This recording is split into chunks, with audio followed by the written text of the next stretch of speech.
कहानी उन लोगों की जो हमेशा आपकी हमारी खुशियों में बुलाए या फिर बिन बुलाए शरीक हो जाते हैं, जो हमेशा आपके और हमारे लिए दुआएं मांगते हैं कि हमारी झोली हमेशा खुशियों से भरी रहे, लेकिन उनकी खुद की झोली खाली रह जाती है। जी हाँ, हम बात कर रहे हैं किन्नरों की। उज्जैन आई किन्नर सेली राय से हमने बातचीत की। मेरा जन्म छत्तीसगढ़ के रायपुर कोरबा ज़िले पे हुआ था। मैंने अपना स्टडी ग्रेजुएशन कंप्लीट किया, परंतु ये जो ग्रेजुएशन का जो लाइन था, ये जो सफ़र था, बहुत दुखदाई था। सिर्फ इसलिए क्योंकि मैं एक हिजड़ा थी, अंदर से हिजड़ा थी मैं। समाज मुझे पता नहीं क्या समझता था, क्या नहीं समझता था, फैमिली क्या समझती थी, क्या नहीं समझती थी, मैं कभी जान नहीं पाई, ना वो मुझे जान पाए।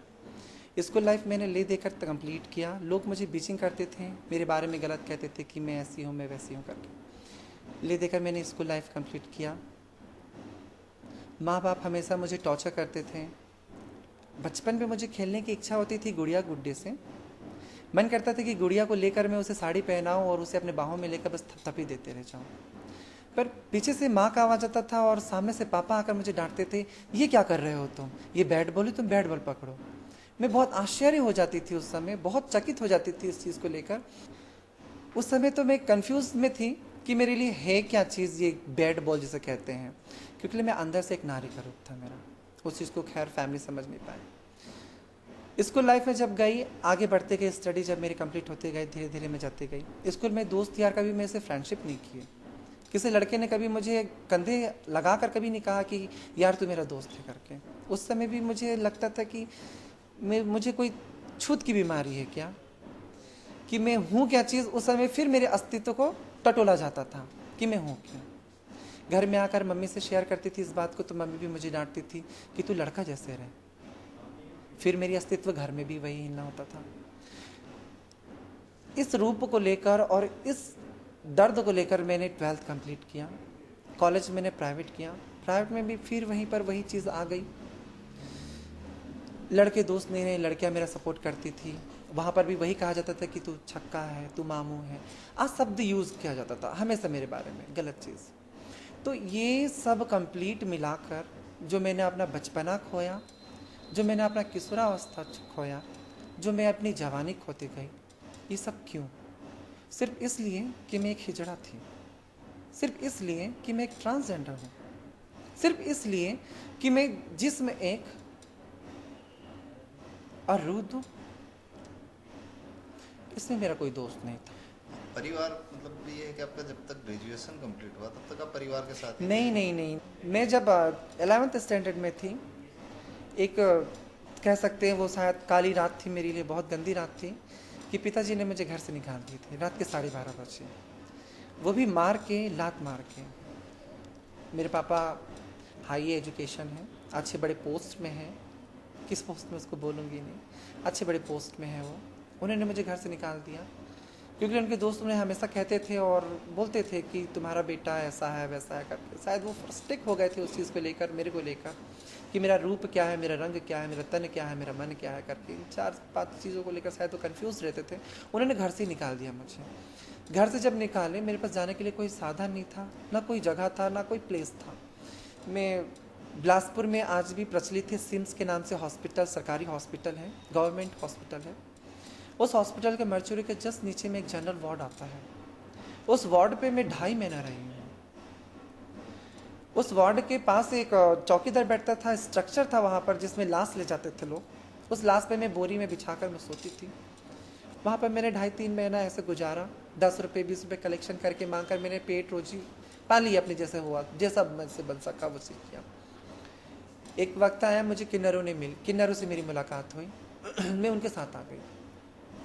उनके साथ आई तो मुझे पता चला कि यहाँ पर मुझे रहना पड़ेगा तो इनके हिसाब से रहना पड़ेगा और मुझे भिक्षावृत्ति करना पड़ेगा। मैं 11th कंप्लीट करके मैं 12th कंप्लीट करना चाहती थी। मेरे अंदर एक जुनून था कि मुझे पढ़ाई करना ही है, स्टडी कंप्लीट करना है करके। उस स्टडी के जुनून को लेकर मैंने कहा ठीक है, आप बताइए मुझे क्या काम करना होगा। उन्होंने दूसरे दिन मुझे ले जाकर ट्रेन पर खड़ा कर दिया और उन्होंने कहा यहाँ पर तुम्हें कलेक्शन करना चालू कर दो। वहाँ पर फिर मेरा मन रोया कि मैं कर क्या रही हूँ और हो क्यों रहा है मेरे साथ ऐसा। फिर वहीं पर वही क्वेश्चन, इसलिए क्योंकि मैं किन्नर थी, मैं एक ट्रांसजेंडर हूँ करके। मैंने कलेक्शन किया, 2.5 साल 3 साल मैंने मांगा ट्रेनों पे। उन ट्रेनों पे जो मैंने कलेक्शन किया, जो पैसे आए, जो आमदनी मैंने किया, उन आमदनी को जोड़कर मैंने अपना ग्रेजुएशन कंप्लीट किया। प्राइवेट मैंने किया सीएमडी कॉलेज से। कहाँ से किया है? सीएमडी कॉलेज से, बिलासपुर से। बिलासपुर से। जी, और साथ में मैंने बोला, मेरे मन में था एक, यानी कि कहते हैं ना, एक जोश सा था मेरे मन पे कि पढ़ाई के साथ मुझे और भी कुछ करना है।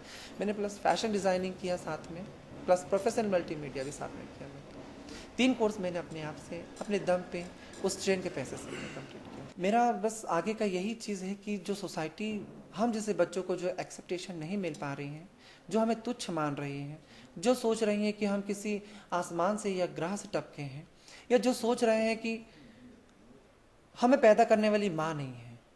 कहने का तात्पर्य मेरा ये है कि जिस माँ ने आपको पैदा किया होगा, जनरल पॉपुलेशन से मैं कह रही हूँ चीज़ को, जिस माँ ने आपको पैदा किया होगा 9 महीना कोख में रखकर, जिस दर्द से आपको निकाला होगा, मुझे जहाँ तक लगता है मेरी माँ ने भी मुझे 9 महीना रखा कोख में, और उसी दर्द से मुझे भी निकाली होगी। मुझे ऐसा फील होता है, मैंने देखा नहीं क्योंकि मैं तो बचपन में छोटी थी पर मेरी माँ ने भी मुझे निकाला, तो फिर मैं अलग कैसे? ये सोसाइटी क्यों ऐसा सोचता है कि मैं आसमान से टपकी हूँ या दूसरी ग्रह की हूँ? इस चीज़ को, इस ध्येय को, इस धारणा को मिटाना चाहती हूँ। इस कुंभ के जरिए, इस मेरे जो लड़ाई हो रहा है, जो मैं लड़ रही हूँ समाज से, इसके थ्रू मैं इसको हटाना चाहती हूँ। और गवर्नमेंट को भी ये कहना चाहती हूँ कि आयोग की गठन करें, आयोग बनाए, ताकि हम जैसे जो बच्चे हैं अभी जो भिक्षावृत्ति कर रहे हैं, जो हमारे पास कोई ऑप्शन नहीं है किसी चीज़ को करने का, शायद कहीं ना कहीं से हमारे रोजगार का, एजुकेशन का ऐसा कोई माध्यम निकालें, शायद हम भी वो चीज़ ज़िंदगी जी सकेंगे जैसे एक नॉर्मल लड़का, एक नॉर्मल लड़की जीती है। गवर्नमेंट की बहुत सारी योजनाएं चलती है, राशन कार्ड बनता है या आधार कार्ड बनता है, तो गवर्नमेंट इस तरह की कोई सुविधाएं या राशन के लिए जैसे बीपीएल के कार्ड बनते हैं, कुछ सपोर्ट या कोई ऐसी योजनाएं आप लोगों के लिए?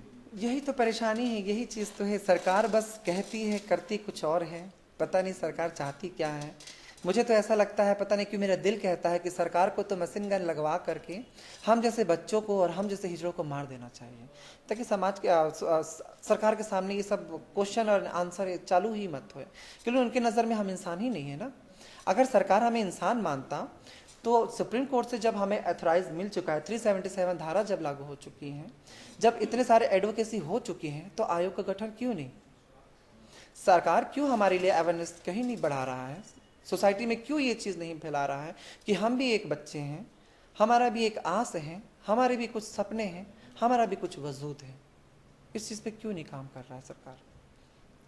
सुनने में ये भी आता है कि कई किन्नर इन सारी परेशानियों के कारण हिंदू धर्म से परिवर्तित हो रहे हैं। बिल्कुल है, बिल्कुल बिल्कुल। आज अगर बात करेंगे सिंहस्थ को लेकर और ये सनातन धर्म को लेकर, तो ये बात तो बिल्कुल उठती है। इस चीज़ को लेकर तो मैं बिल्कुल कहूँगी उन गुड़ी जनों से और उन साधु संतों से, हमारे 13 अखाड़ों के जो साधु संत हैं और जो महान हस्तियाँ, उनसे ज़रूर पूछूंगी, अगर सनातन धर्म में मुसलमानों को, क्रिश्चियनों को, बौद्ध को, हर एक सोसाइटी का इंसान हमारे सनातन धर्म में बाइज्जत से, बड़े इज्जत से रह रहा है और रखा जा रहा है, सभी हैं इंडिया में, मुझे जहाँ तक लगता है हमारे सनातन धर्म में, तो हमें क्यों ऐसा परे कर दिया गया है हर एक चीज़ से? हमें क्यों तुच्छ मान दिया गया है?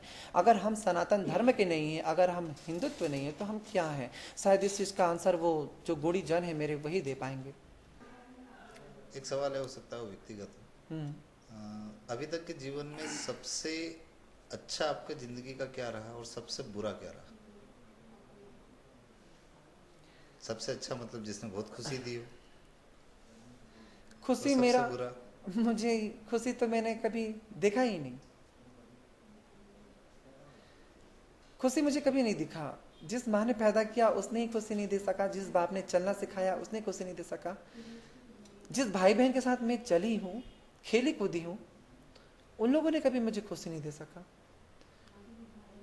पता नहीं मेरे जिंदगी में कभी खुशी शब्द आया है कि नहीं आया है। दुख की अगर बात करेंगे तो हर एक जिंदगी, हर एक पल, हर एक घड़ी मैं आग पे चलती हूँ इस रूप को लेकर। कभी परिवार से संपर्क हुआ? नहीं, आज 12 साल हो गया घर परिवार से दूर रहते हुए। माँ से कभी कभी बात हो जाती है फ़ोन पे, उतना ही बहुत है मेरे लिए। तो खुशी शब्द मुझे नहीं लगता हम हिजड़ों में और हम किन्नरों में कभी ये शब्द कभी आ सकता है। इसी चीज़ की लड़ाई कर रही हूँ। मैं चाहती हूँ कि जो जनरेशन अभी आने वाला है हमारा किन्नर समुदाय का, उन्हें खुशियाँ ही खुशियाँ मिलें। इस चीज़ के लिए मैं आज यहाँ पर हूँ। फिर भी सबसे ज़्यादा याद तो माँ की आती होगी। बहुत आती है।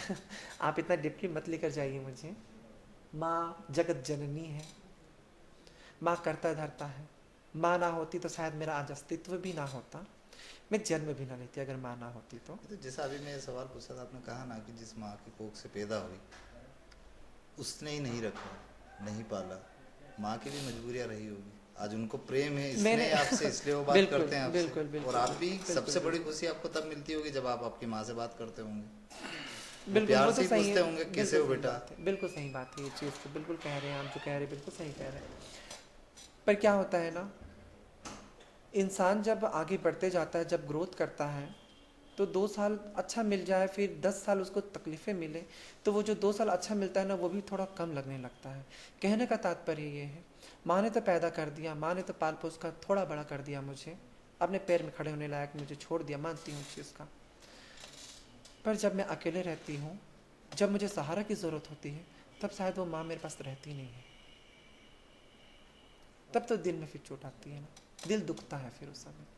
तब फिर उस माँ से भी घृणा नहीं बोल सकती, उस माँ से भी गुस्सा आता है, बस रूठ सी जाती हूँ कि वो माँ मुझे ऐसा क्यों कर रही है, क्यों ना मेरी बड़ी बहन की तरह मुझे प्यार दे रही है, क्यों मेरे बड़े भाई की तरह मुझे प्यार क्यों नहीं दे रही है। ये क्वेश्चन अपने आप में बोलते जाती हूँ और सुनते जाती हूँ, बस जातना बोलना चलता ही रहता है बस अपने आप में। चलो खैर, आपका जो अभी संघर्ष है वो एक तरीके से अग्निपथ है, लेकिन हम आपके संघर्ष में आपको सफलता मिले उसकी कामना करते हैं। धन्यवाद।